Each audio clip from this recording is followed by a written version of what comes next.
How's it going, everybody? It's Tyler Walton with Tyler Walton Music here, and I'm coming to you today with my review and impressions of Spitfire Audio's Hans Zimmer strings. So we're going to do a mock-up today. Basically, what I have in mind is I put together a mock-up of a cue that I really liked that demonstrated a quality of the sample library that I really liked, and we're going to talk about it today. This cue is Innocent Death from Shadow of the Tomb Raider. It's a very intense, personal, intimate scene, and that's kind of a quality I wanted to see if Hans Zimmer strings could do. And then we're going to break it down, and I'm going to talk about the stuff that I used and what I really like and what I don't like about this library compared to other libraries that you may be using, especially at the price point that it's at. And we'll get to that later on. Just so you know, the audio track up top is live, so you can hear the dialogue, but you'll also note that my take is mixed way higher than the audio track itself. It's cut back pretty heavily, so really all you can hear is the dialogue, and the dialogue is still being overpowered by the music. But because of this, there will be some bleed in from the track itself because I ripped the video straight off of YouTube just so we can get the dialogue as well. So let's get started with that, and then we'll jump into my review and impressions.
Okay, so right off the cuff, I'm just going to say this.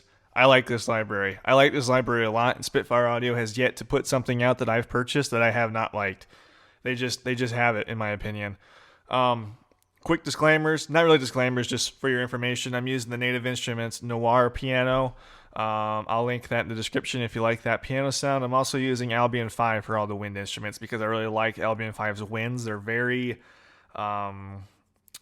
on the edge of silence is what is used in the promo for that library, and I can't agree with that more. It's very, very intimate, very personal. I keep using those words, but that's really the only thing I can really think about when talking about this library, but that particular library are those two words. So first thing I want to point out about Hans Zimmer strings is that I don't know what all they added with that 60 gig update that they put in, because I didn't use it prior to the update. I picked it up after the update.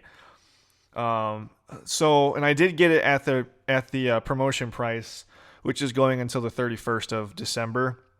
I believe it's the 31st of December, and that's at $479 USD. Normally, this retails at $800.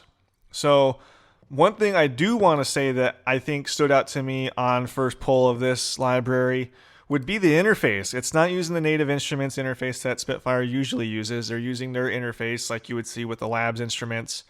Orbis uses it. Eric Whitaker Choir uses it. The new BBC Symphony Orchestra uses it as well.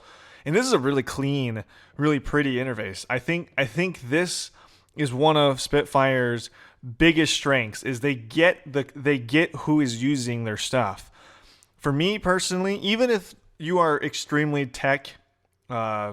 technologically inclined, if you will, you know how to go in and tear apart samples and edit native instruments and in contacts and everything to your liking. This just makes sense. It's super easy. It doesn't have you searching around for things. What you see is what you get, and it works. You open up the strings and everything is right here. Violins, down to all types of violins. 20 violins in the center, 20 violins in the left. To the right, you got your galleries, and we're into violas, cello, the bass, and everything can be found with the all-in-one per instrument, or you can break it down to however you want, the legatos, the longs, individual articulations, collections of articulations, etc. And I think this makes it super easy to access everything that this library has to offer. On this tab here, you have your microphones. Again, super easy to use, super intuitive. It doesn't make you work to get insanely good sounds. I mean, and we're talking about like serious microphones here. I've played with a lot of these. I like the close and the tree mic for a lot of them, but I mean, we're talking about really in-depth microphone options here. And then on this side, we have our reverb, release, tightness, and vibrato. And again, these are all CC, fader, editable, and everything, and they're all pretty much right here, and you can play with them as you're playing along. So let me just let's see. Let's start at the top. Legato is one that I hear a lot of people talk about online. Let me close this. I'll open up this one here. And this is just what the legato sounds like right now.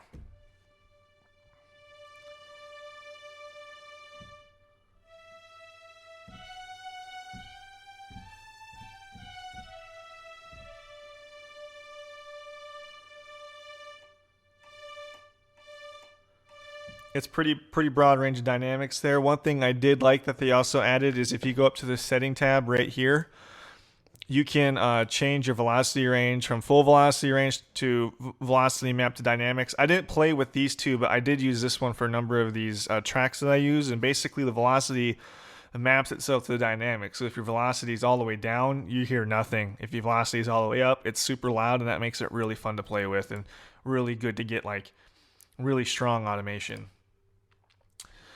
So legatos sound fantastic in my opinion. They're not polyphonic, excuse me, monophonic. You can't play two notes at once. It only does one, which is fine. It's good for using lead lines. That's the point of playing a legato. And you can go through all of these here. This is the violin all in one, and as soon as you go to longs, it's now monophonic, and you can go with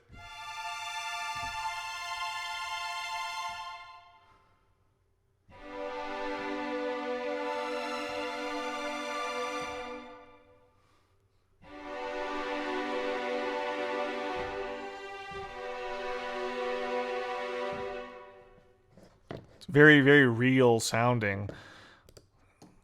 Long, soft concertino, pretty much the same kind of thing. Just a little more drawn out, a little more Albion 5 like.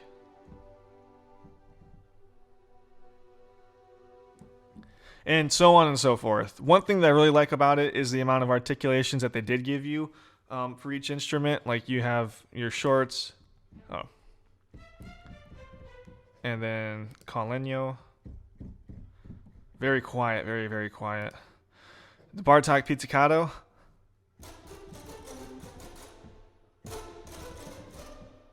Yeah. And then assortment of effect sounds for like textures.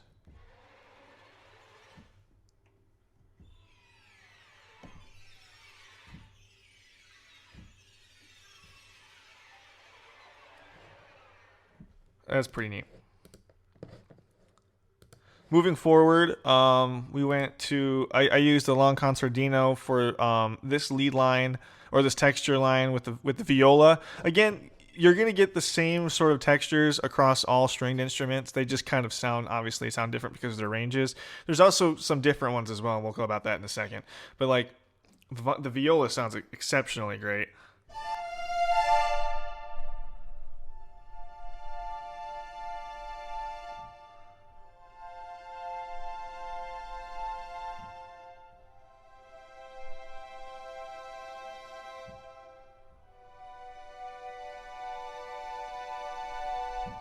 Same with the trems.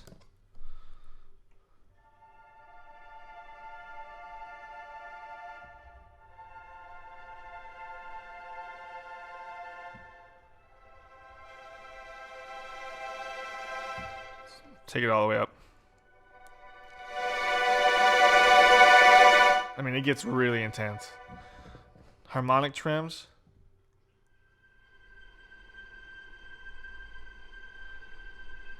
So one trick that I learned from watching Christian Henson on YouTube is to detune these by like a full octave. This is a quick little tip if you haven't seen it. I highly recommend you look at his channel. By like a full octave, and then you can really hear those artifacts.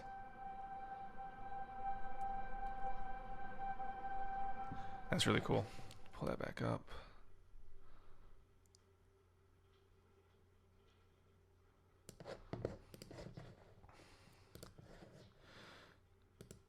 The cello has some waves to it that I like. So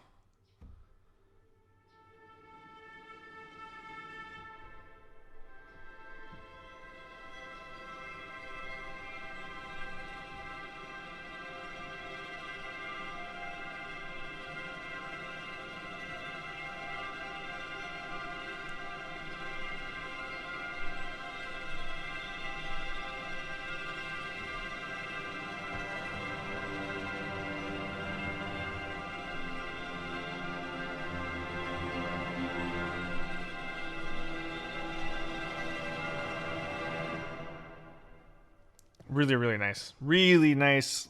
It's got a really, it's full, but at the same time, it has that ethereal quality that you would expect to hear from something like Albion 5, which is kind of the library that I think really matches this library the closest. We're talking about string sounds that I have, at least. The basses sound really good here as well. So let's come down here.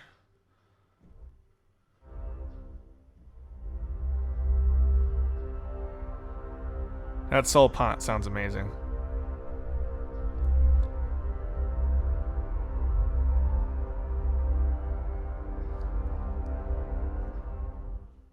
Yeah. So that's just like a quick overview of how everything kind of sounds. One thing that I will note is if you're not playing with dynamics, you kind of have to play with the dynamics on some of like the more like legato type patches, like with the violin legato, because it can sound a little bit synthy in my opinion. If you're going just straight full bore without any type of automation, when you start incorporating automation is when you're going to start giving these strings the life that they're meant to have.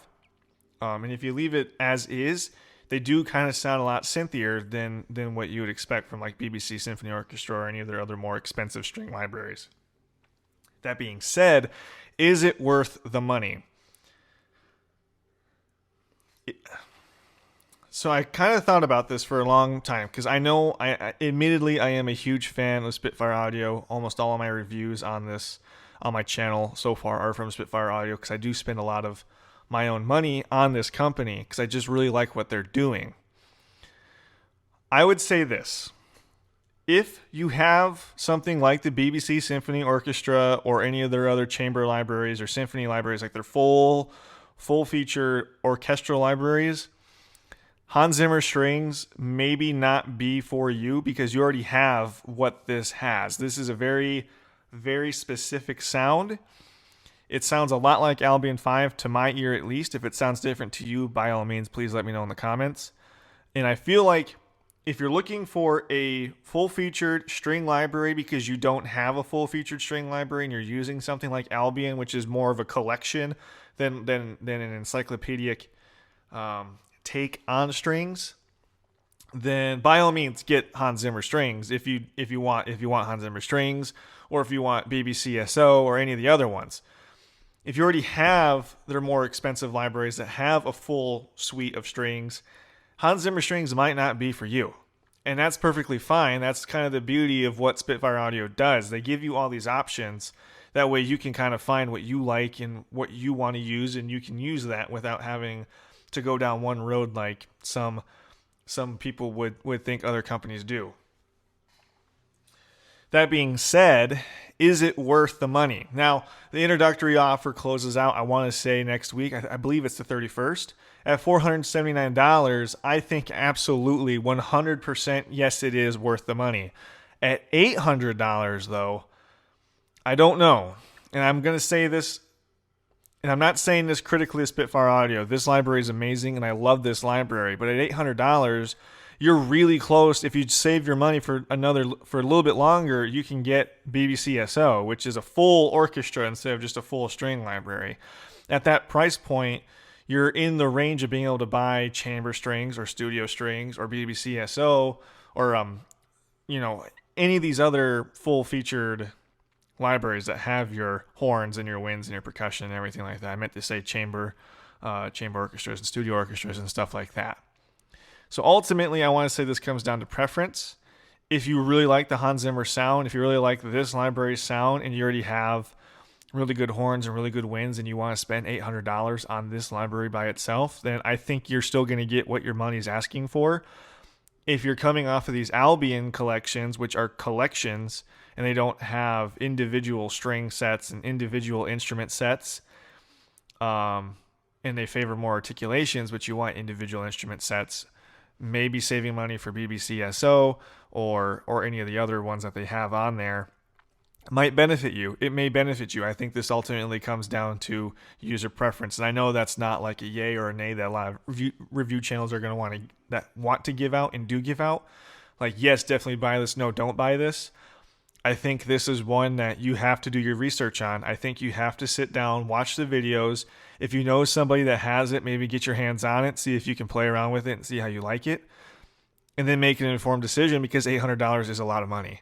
At $479, if you watch this review right now, the moment I upload it, and you have $500 on hand and you say, I want to buy a library right now, I think Hans Zimmer Strings is fantastic at that price point. And I think, quite frankly, I think it's a steal at that price point, given how much is inside of it. But ultimately, I believe it's up to you as a musician and you as a content creator to make that decision for yourself. All being said, am I happy with the purchase? 100%. I'm elated with it. It's one of my favorite libraries that I've bought this year. I've bought in a few of them, and this I think is probably my favorite one that I've gotten all year. And I'm quite happy with the purchasing of itself. That being said, this is going to conclude the review. I know it's a really short one. What's going on next? We're going to have a rambling update coming up next weekend, going into the holidays. I'm going to be taking this week off. I'm not going to be working on a full project like I normally do this week, just because it's the holidays. There will be something coming out. Don't worry about that, along with the rambling update. And then we're going to talk about what's going into 2020. I think 2020 is going to be a really big year, and we're going to talk about that. As always, please hit me up online. Follow me on Instagram. Follow me on YouTube. Subscribe, comment, like. Hit that bell button if you want to be notified when I upload. Always reach out to me. I am fully able to be reached out to. If you want to talk to me, come talk to me. If you don't like this review, come tell me you don't like this review, and let's have a discussion about it. That's why I love this community, because we have discussions about this kind of stuff. So by all means, please do so. As always, my name's Tyler Walton with Tyler Walton Music. Stay safe out there, guys.